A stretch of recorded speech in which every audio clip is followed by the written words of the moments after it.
Olá, boa tarde. Novamente com Ascensão. Vamos dar continuidade ao nosso estudo sobre os conteúdos da 12ª classe. E acho que vai ser melhor assim. Vou fazer um vídeo falando um pouco de teoria e um outro vídeo para apresentar a prática. E qualquer dúvida é só apresentar e vou fazer um outro vídeo esclarecendo o mesmo. Vamos ter aula 3 vezes por semana, que é segunda, quarta e sexta-feira. Vou fazer de tudo para ver se não altera o horário, mas ele pode variar. Se variar, não tem máquina que for de noite, vou ter a santa paciência de poder mandar o vídeo. Ou seja, mando o vídeo, faço o vídeo de manhã e à noite podes tirar as tuas dúvidas. Química orgânica. Surgiu pela primeira vez esta expressão em 1777 pelo cientista Torbie Bergman. Sim, após ter lançado a seguinte ideia, que nos compostos orgânicos as substâncias são provenientes de organismos vivos e nos compostos inorgânicos as substâncias são provenientes do reino mineral. No início do século XIX, Berzelius defendeu a seguinte teoria, ou seja, defendeu a teoria que diz as substâncias provenientes dos organismos vivos não poderiam ser produzidas a partir de um laboratório. Isto porque os seres vivos possuíam meios para sintetizá-los. E esta mesma ideia ficou conhecida como teoria da força vital. Esta teoria da força vital veio a ser derrubado em 1828, isto pelo seu discípulo, o discípulo de Berzelius, o jovem chamado Wallis, é um nome em inglês, mas já dá para fazer qualquer coisa. Pelo menos tentei pronunciar fixe. Ele trabalhou com as substâncias inorgânicas e sem saber o que iria acontecer pela frente. Trabalhou com substâncias inorgânicas aquecendo uma substância inorgânica. Logo estou a falar de ciliato de amônio com a sua fórmula NH4OCN, vai por dentro de parênteses, depois de você pôr ciliato de amônio, vai por dentro ciliato de amônio. Ciliato de amônio dentro de parênteses vai pôr NH4OCN, fecha parênteses. O ciliato de amônio é um sal pertencente ao reino mineral. E ele, aquecendo o ciliato de amônio, verificou que teve como produto a ureia. Ureia é um diamida pertencente ao composto, ou seja, pertencente ao campo dos compostos orgânicos. Então, essa é a teoria que veio derrubar, ou essa defesa aqui veio derrubar a teoria da força vital. Depois, vamos já definir a química orgânica, como já disse aquela hora. A química orgânica, que é uma ciência que estuda os hidrocarbonetos e os seus derivados. Disse aquela que a química orgânica está presente em diversas áreas industriais, tal como nas áreas petroquímicas, farmacêuticas, áreas alimentares, ambientais, polímero e não só. Não se pode falar da química orgânica sem se falar do elemento carbono. Por quê? Porque ele é a base principal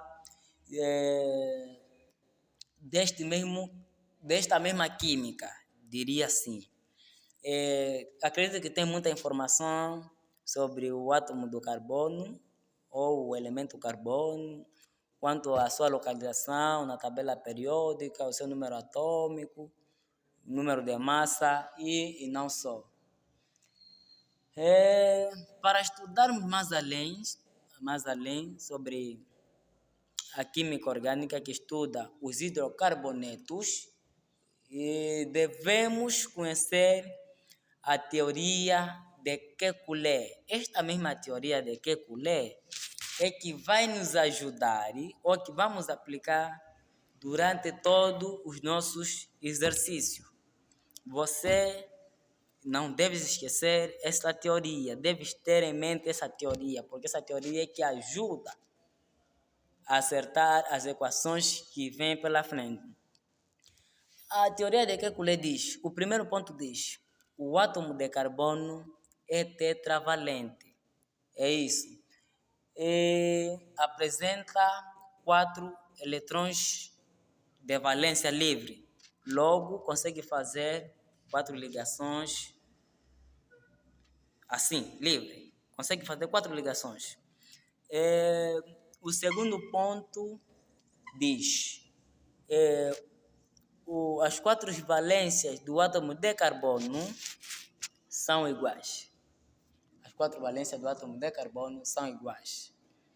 É tipo lei matemática, você tem que igualar o membro esquerdo e o membro direito, depois de verificar.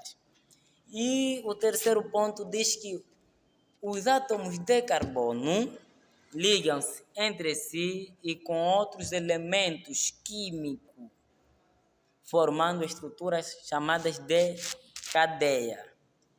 Certo? Hidrocarbonetos. Hidrocarbonetos são compostos cujas moléculas são formadas por um átomo de carbono e um átomo de hidrogênio. É isso mesmo. A principal fonte dos hidrocarbonetos são combustíveis fósseis, tal como gás natural, petróleo, hulha e cistobetuminosa. É isso mesmo. Classificação, coisa que você estava odeando aquela hora. Então, sabe? Agora vamos repetir mais. Classificação das cadeias carbônicas. Elas classificam-se de 2 formas, quanto à sua localização e quanto à sua natureza. Quanto à sua localização, ela pode ser primária. Quando é que é primária? É primária quando está ligado a um átomo de carbono. Esses carbonos primários também podem ser considerados aqueles carbonos das extremidades. Todos os carbonos das extremidades são primários. Se encontrar carbono das extremidades é primário, não se mata. Carbonos primários são aqueles que estão ligados a um átomo de carbono. Carbonos secundários. Carbonos secundários são aqueles que estão ligados a 2 átomos de carbonos. Tens aí o exemplo. É só começar a averiguar, a verificar as coisas básicas. Beleza. Isso aqui se estuda. Os carbonos secundários. Essa é básica. Não é necessário te explicar muito. Já tens aí o exemplo. Carbonos terciários. Carbonos terciários são aqueles que estão ligados a 3 átomos de carbonos. A 3 átomos de carbono, sim. Também já tens exemplos, só estamos a fazer uma recapitulação. Carbonos quaternários. Os quaternários são aqueles que estão ligados a 4 átomos de carbono. Também já tens o exemplo.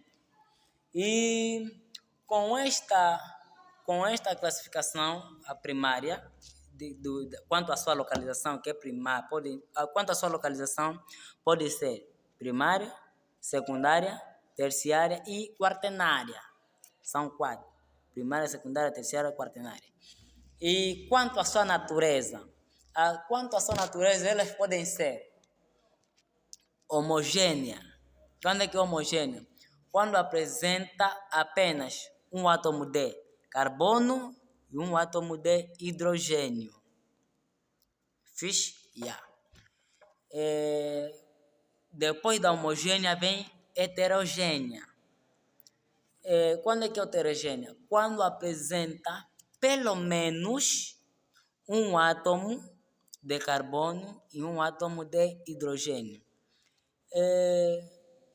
Na heterogênea, vai me fazer recordar o terceiro ponto da teoria de Kekulé, que diz que o átomo de carbono, ou os átomos de carbono ligam-se entre si e com outros elementos químicos. Aí sim, neste ponto heterogênea, vamos encontrar outros elementos químicos, mas não deixa de ter o carbono nem o hidrogênio, porque são, diria que são casais, é como a vista, não se deixam, estão sempre juntos. Se não tiver atrás, está em frente. Yeah. Agora vamos. Ainda falta.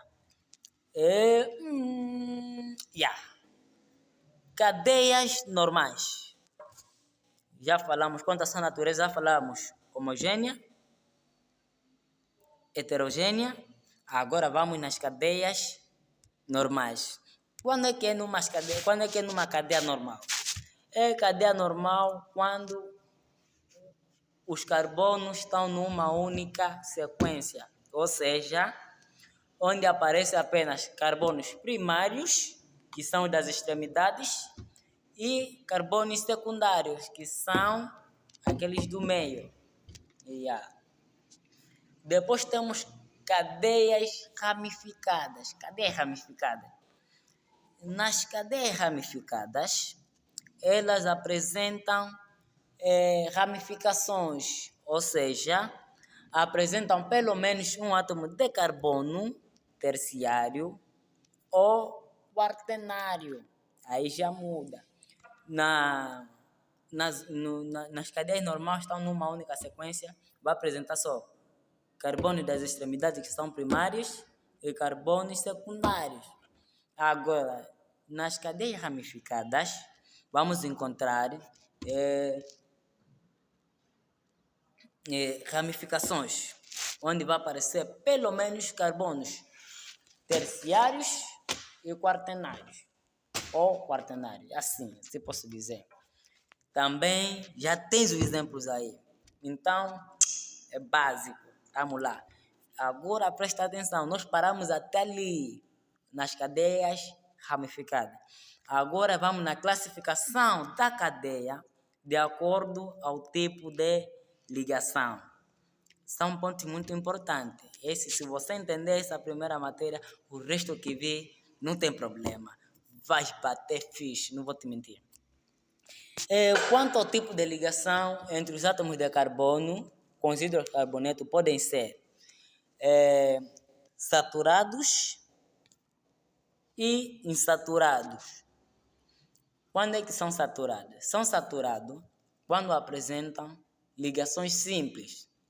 Aqueles traços que você estava a ligar aí, que estávamos a ligar aquela hora, é ligação, o tipo de ligação é saturado, é simples, ligação simples. Quando é que é insaturado? Quando apresenta dupla ligação, tripla ligação, ou até mesmo duas duplas ligações. Vai já saber daqui a pouco o nome.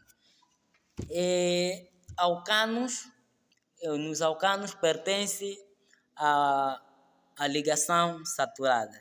Alcano é ligação simples. Entendido? Alcano é ligação simples. Insaturados, vamos encontrar alceno. Alceno é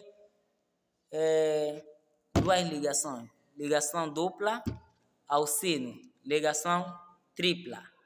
Esse alcino. Ligação tripla. Depois, duas duplas ligações é alcadieno. alcadieno. Mas vamos trabalhar só com alcano, alceno e alcino. Fixe? Yeah. Hidrocarbonetos alifáticos são aqueles que apresentam cadeias abertas.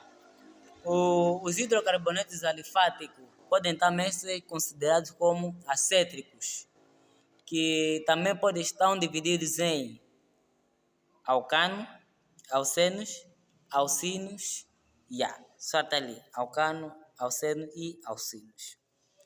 Os alcenos são hidrocarbonetos, como já disse aquela hora, que apresentam nas suas extremidades ligações covalentes simples.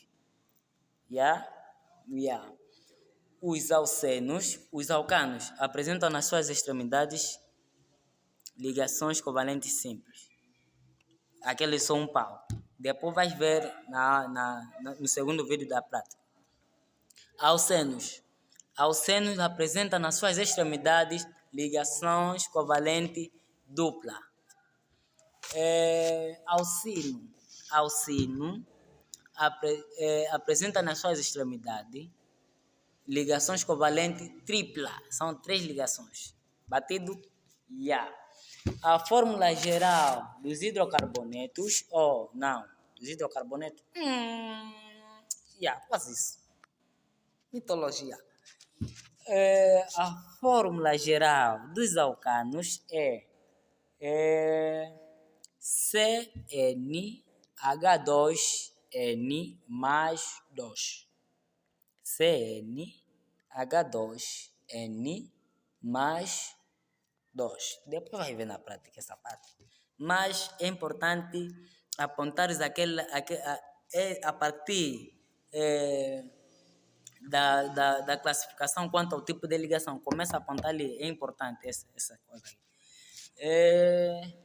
Onde o C vai indicar o carbono, o N que vai indicar o número de carbono, o H de hidrogênio. Batido? Temos a nomenclatura dos hidrocarbonetos alcanos. Para dar, esse é dos alcanos, cada tipo de hidrocarboneto tem a sua forma de nomear. Para nomear os hidrocarbonetos alcanos, devemos nos basear no prefixo, no infixo e no sufixo. Quando é que é prefixo? O prefixo é a parte inicial que indica a quantidade ou número de carbono presente na cadeia. Estamos fixe? Infixo. O infixo indica o tipo de ligação. Estamos a falar o tipo de ligação alcano. Neste caso, aí no infixo vai ser o alcano. E